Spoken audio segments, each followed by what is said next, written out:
Alright, my friends, I just got done making biscuits over here in the cast iron combo cooker. This is the first batch of biscuits right here, and that's the second batch of biscuits. And as you can see, they didn't turn out exactly the way I planned the biscuits to turn out. But I've been drinking a little Jim Beam, I ain't gonna lie. And a little Jim Beam and Coke. But just check those out. Ladies, I made you guys some biscuits. You wanna try my biscuits? You wanna eat a biscuit? Here, let me get you a biscuit, baby. How's that biscuit? It's okay? It's good or delicious? Good. Alright, Fatima, let's see how you like it, baby. Get one of them biscuits. Hey, I think you got a burnt one. Yeah, too much salt. I like too much salt. Too much what? Salt. Too much salt? All I did was put a pinch of salt, I think. Me, I like it because I'm salty. Wait a minute. Let me ask you something. Come over here. Let me ask you. Is this, folks? I may have put salt when I was supposed to put sugar. What is this right here, baby? Is that sugar? Ooh. Yikes.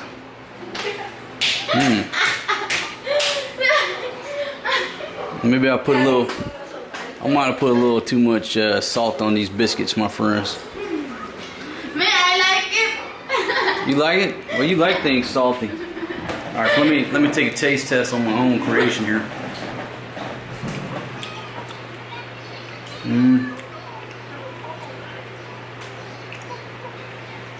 It's a little dry. Try one of these over here. Oh shoot, that's still hot.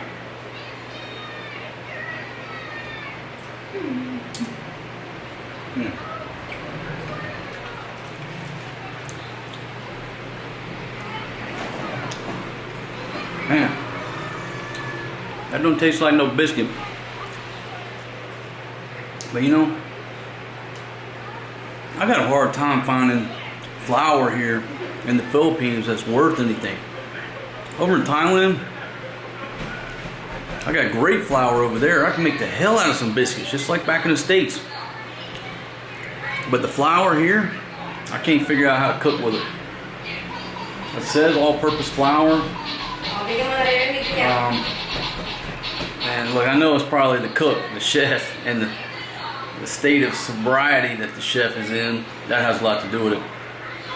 But I'm gonna tell you, it's just hard for me to make biscuits here. Over in Thailand, I can grab a thing of flour, boom, I can go to town on it.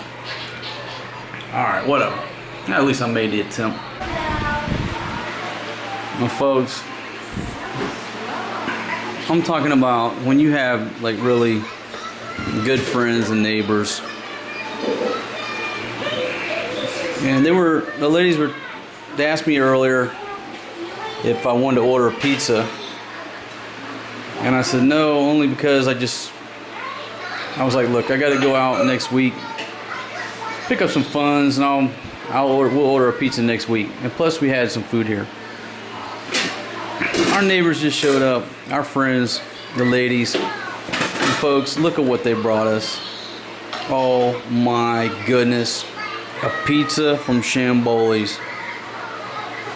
You know, and I was like, all right. I said, let me pay for it, please. They're like, nope, that's a gift for Holy Week. Well, you brought me a pizza and a Coke.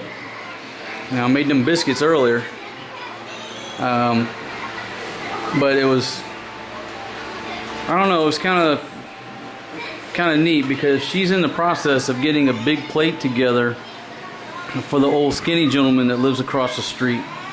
And I don't think I know his name. Do you know his name, baby? Ask him his name today. I keep calling him the old skinny gentleman, but why don't you ask him his name? Hey, Forrest G, whoa! Alright, I don't even know where I was at, because Forrest G took her phone, ran outside, and dropped it in the water. But anyhow, she's in the process of getting a big bag of food ready for the gentleman across the way.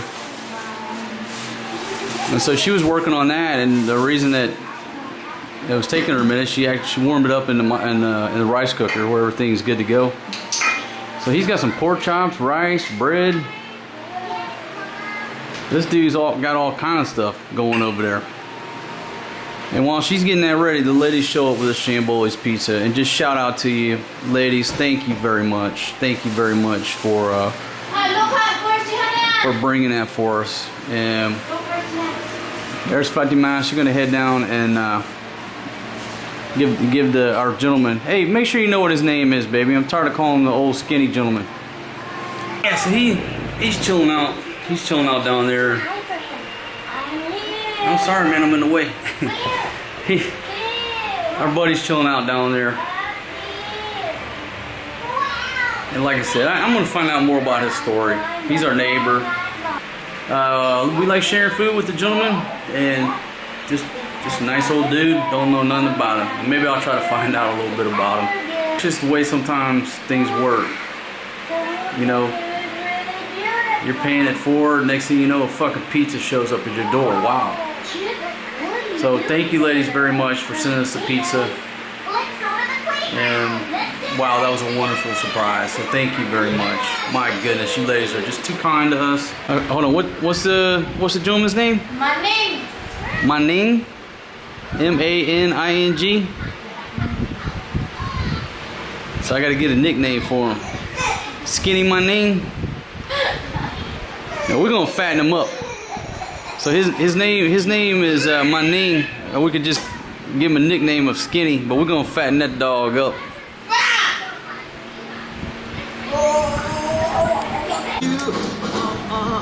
Off my shoes, don't you step on my blue suede shoes. My blue suede shoes. Hey ladies, can you tell us again why Filipinos love to watch cartoons? They told me earlier why Filipinos love to watch cartoons. I thought it was a great story. Because it's my village. Maybe I'm young. I don't have TV. That's why if I see cartoon, I watch. You're watching? Yeah, so folks, when these Filipinos were growing up in their village, they didn't have a TV. Therefore, they couldn't watch cartoons. So now, you know, as adults, when they watch TV and cartoons comes on, they're gonna watch it. Because they watch cartoons more than Forrest G watches cartoons. So what was the other thing you guys were talking about? Oh, now Helen was telling the story about her daughter. The first time she went to the SM from the village, they go to security at the front. You know, every SM's got security, and the guard's like, "Excuse me, mom, but your daughter left her shoes outside." And she's like, "What?"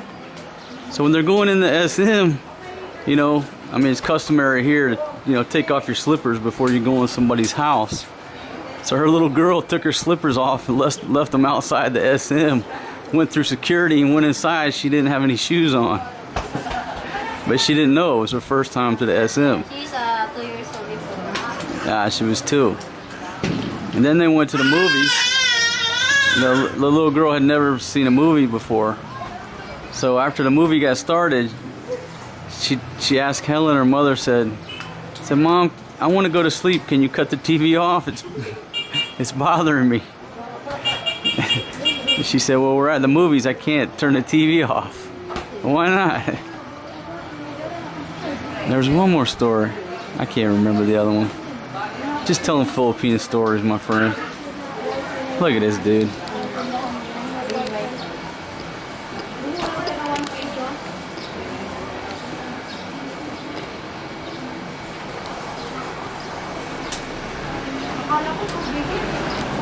Overlooking Times Square. Not much happening now, but it's curfew time. Folks, Sunday, it's day 20. Today's April 5th, 2020, 6 p.m. here in the Philippines. Coming to you from my balcony here at the penthouse suite, overlooking the beautiful Times Square behind me. There was a little bit of action today. There were a little bit of people out in the morning and afternoon. During the heat of the day, it was quiet. So I've just been chilling here. Wife number one, girlfriend number one, Forrest G. We let the sun go down. Now we're just chilling on this beautiful balcony we got here. And it's so noisy because we got like 4 kuyas over there down below hanging out. Got Forrest G making a lot of noise. He's playing, folks. He's doing good. But we do think he's got a middle ear infection. So he couldn't come out here during the day. This is a little tidbit if you don't know, but like if you're taking antibiotics, don't get out in the sun.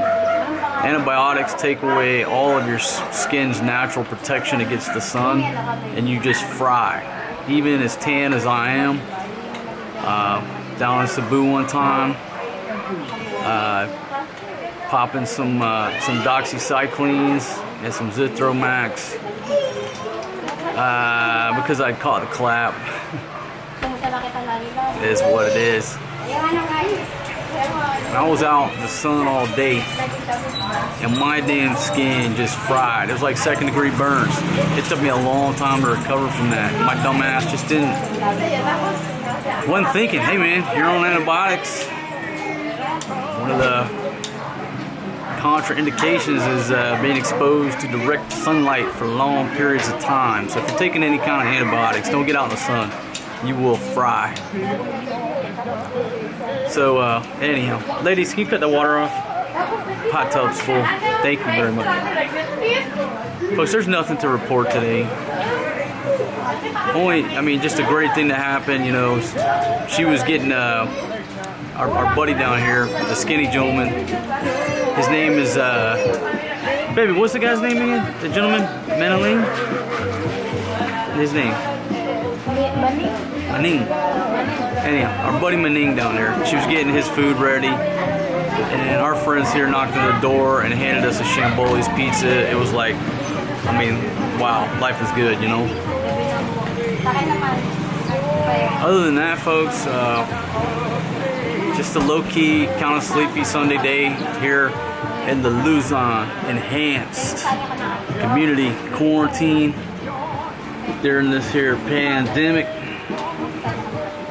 It might be a little loud, but I'm jamming out to Roger Ridley, one of the greatest street musicians who ever lived. And he didn't go worldwide famous for what reason, I don't know. But if you go to my playlist on my channel, it just says the greatest street musician that ever lived. His name's Roger Ridley. Rest in peace, my brother. Certainly enjoy your music. Hey! Can you guys help me with this dude?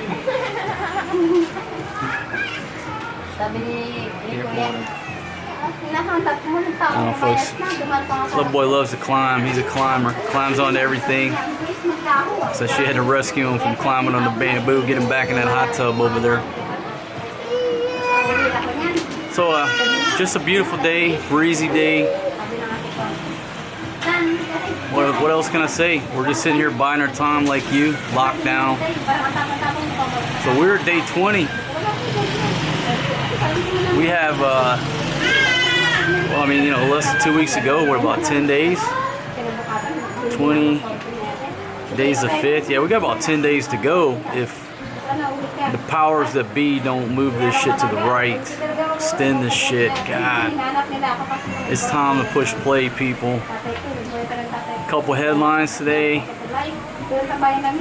Some Chinese experts and doctors arrived in Manila to assist with the coronavirus efforts. Wait a minute. They got problems in China. What the fuck are Chinese experts gonna do over here? You the motherfuckers who started this shit. That made no sense whatsoever. I was like, really? They said they're going to tour or inspect or something several hospitals. What are they gonna do? Give their fucking expert opinion as to how to contain a fucking epidemic or a pandemic? Really? These are the motherfuckers that let this shit out of the lab in Wuhan. And folks, you watched my video from, I guess, a month ago, whatever. I shared with you my opinion about how this broke out. You know, and the synopsis, the long story short is, I said it just leaked from the lab accidentally. Either unknowingly or just through negligence, just accident. Somebody knew it, they didn't report it. You know, it was my opinion. This, you know, I've said a lot of things. I said a lot of things on the live streams when I'm fired up. But I truly, the ground truth, the simplest explanation is usually the correct one. Not always, but it is most of the time. It just leaked from the lab. And today, a gentleman put a video together, and all this information is out there, folks. But he did a great job on the video, putting it together. And basically noted that the Wuhan Institute of Virology was hiring PhD researchers, like it was in November. They had like 2 job postings, wanting foreign PhD researchers to research coronaviruses in bats. And those job postings were posted on the website, and they're still up there. You know, if this website is authentic, it seems to be some Chinese, but the kid who did the video, hell, he writes Chinese, speaks Chinese. I say kid, man, you're younger than me, and no disrespect, man. Great video. And you know what? One of my subscribers, one of you guys, sent it to me, and I did watch it. Great video. And he's got a lot of good content because he lived in China for 10 years. But basically his video noted those job openings, and he said he basically found the actual researcher that's patient 0. And there was a chick at the lab that basically, when all this went down, she disappeared. She had a profile on the, you know, About Us page or whatever it was, and then they deleted her bio off of there. So I don't know all the details. You can watch that gentleman's video. I'll try to remember the link and put it down in the description. If not, I think it's called something like I found where the coronavirus come from. But that gentleman is basically you know, confirming and echoing my theory, but he's got a lot more details to make you a believer instead of just listening to me. So watch his video. I think he's right on the money. That one girl who's basically been disappeared, and you know, I guess they're trying to scrub her social media profiles, I would guess. I think that's what he said. And you know, just take a look at his video. But that's what happened, folks. They were studying this shit, doing legitimate research. You know, they were doing it in the U.S. They were doing it there. You know, the same Chinese lady they call the Bat Lady was involved in the research in the U.S. They shut that program down supposedly because it was too risky, or their practices were too risky. Then, oh, by the way, there was another female Chinese researcher in Canada that was training the people in Wuhan on safety protocols for the lab. But then in Canada, she got basically thrown out of the lab because she wasn't following proper safety protocols. Look that up. But I think at this point, folks, it's, you know, you certainly have enough for an indictment to indict the Chinese Communist Party for gross negligence and about 1 million other charges stemming from this, because they knew that shit came from that lab. They knew from day one who patient 0 was, because the girl at the lab got sick.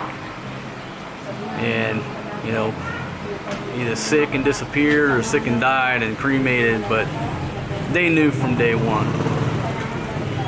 So if this is what happened, the U.S. and all of the security services around the world with any fucking budget at all, they know all this as well. This is well known among the United States government, Russia, Israel. Everybody knows this. You're not going to have a level 4 biosafety lab in China or a country like China without that place having its own people assigned to it from various intelligence agencies, monitoring every fucking thing they can monitor, monitoring social media, connected to all the people who work there, monitoring the family members and friends of the people who work there. When this shit went down, people knew.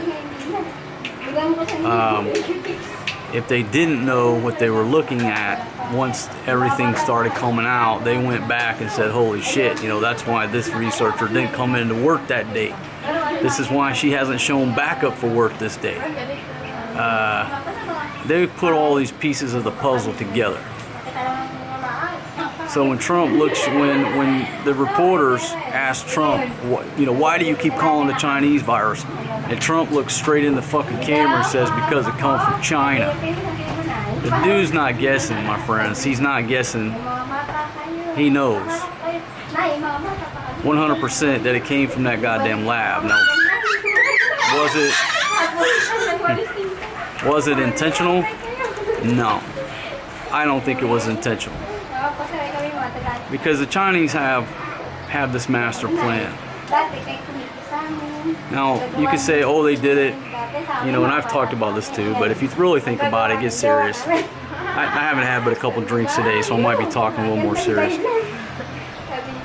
If you think about it, what sense does it make for them to let it loose in their country? You know, it's too easy to let this thing loose in any country in the world and nobody know where the hell it come from. This was an accident.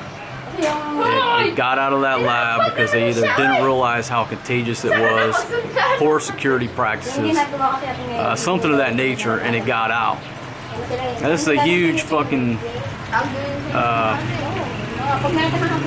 speed bump in China's plans because they've got this plan that they've been working to without firing a shot. You know, economic,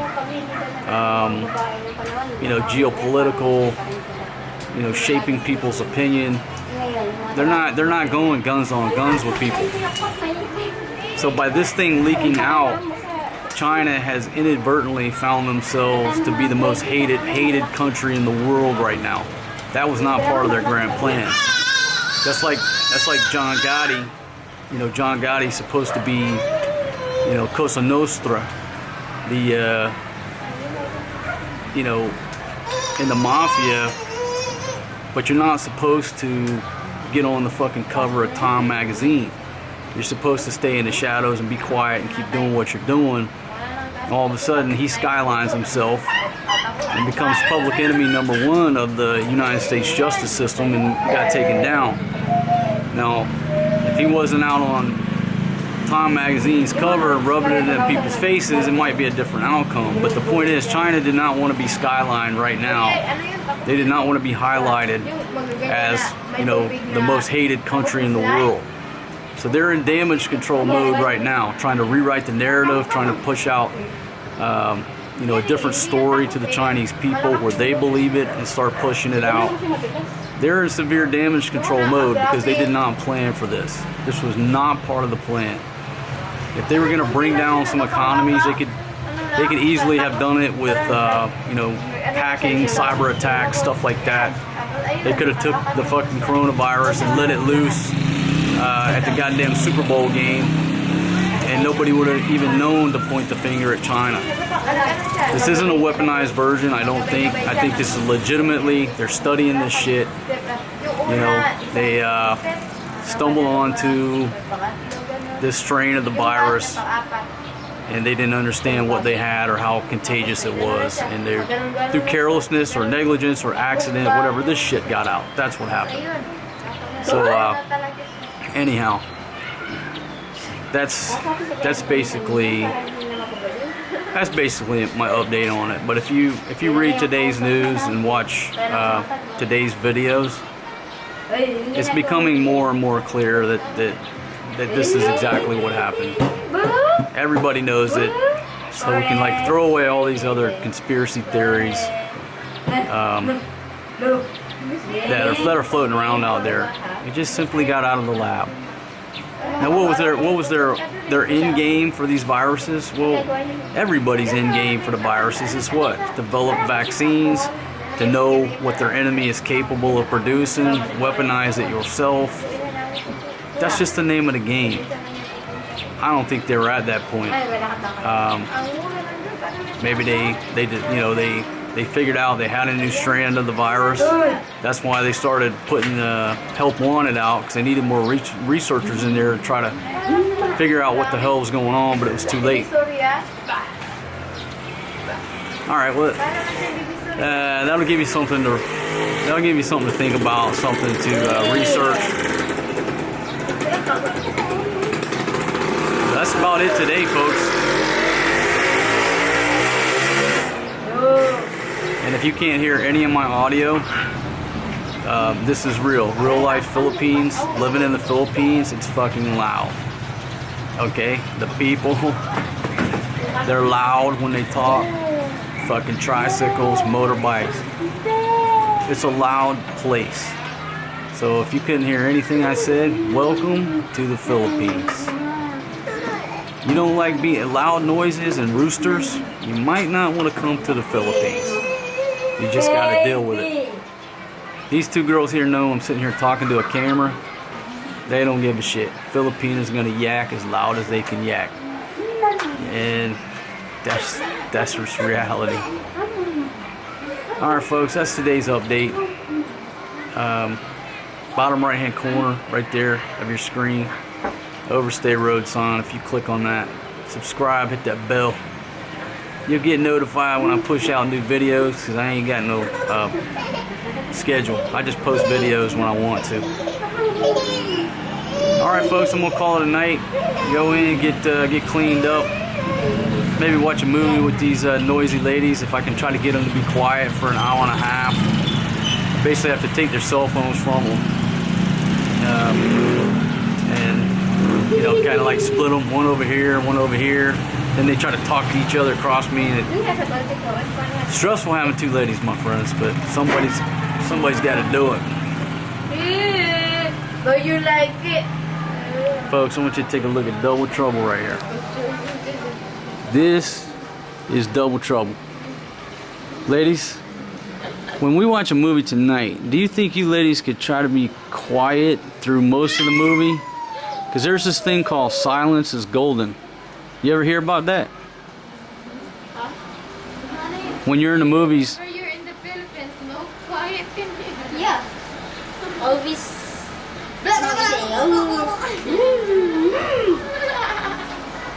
You like horsey corn?